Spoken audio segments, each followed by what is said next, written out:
I'm sure you've heard of ghost marriage before, but do you really know when it started or what inspired such a spine-tingling tradition? Why would anyone marry off their dearly departed? Spoiler alert, it's not just about love. It's about honor, balance, and yep, even avoiding ghostly tantrums. Buckle up, because we're about to dig, pun intended, into the fascinating and eerie world of ghost marriage.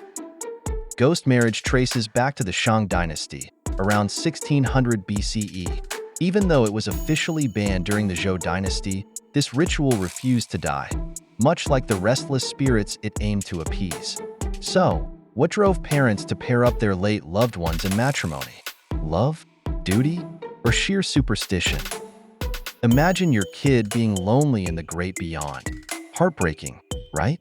Parents believed a ghost marriage ensured their child had a partner to keep them company forever.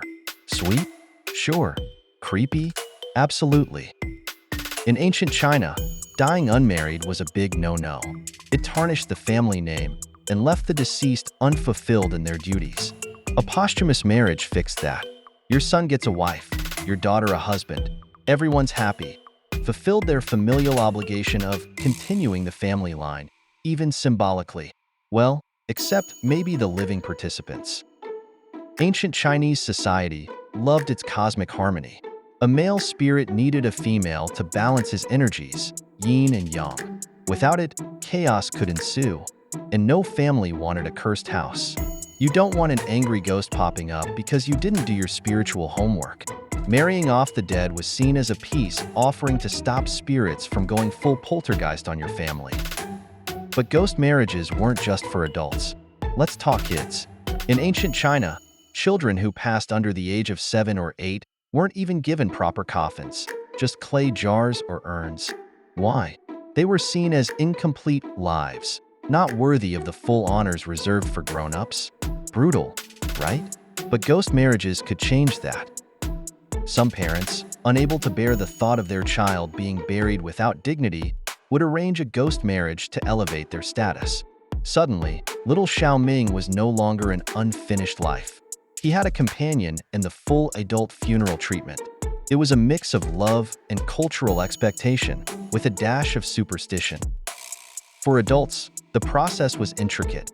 Matchmaking, symbolic ceremonies, and even dowries exchanged between the families of the deceased. For children, the practice varied but often included pairing them with another young spirit or even a symbolic object, like a wooden effigy. The goal? To ensure they were treated like adults in death and not left lonely in the afterlife. While this might sound like a plot twist in a horror film, ghost marriages were acts of devotion, blending love with cultural duty. Of course, not every ghost marriage was selfless. Some families used the ritual to avoid bad luck or restore balance to their lives. So, was it love or selfish gain? That's for you to decide.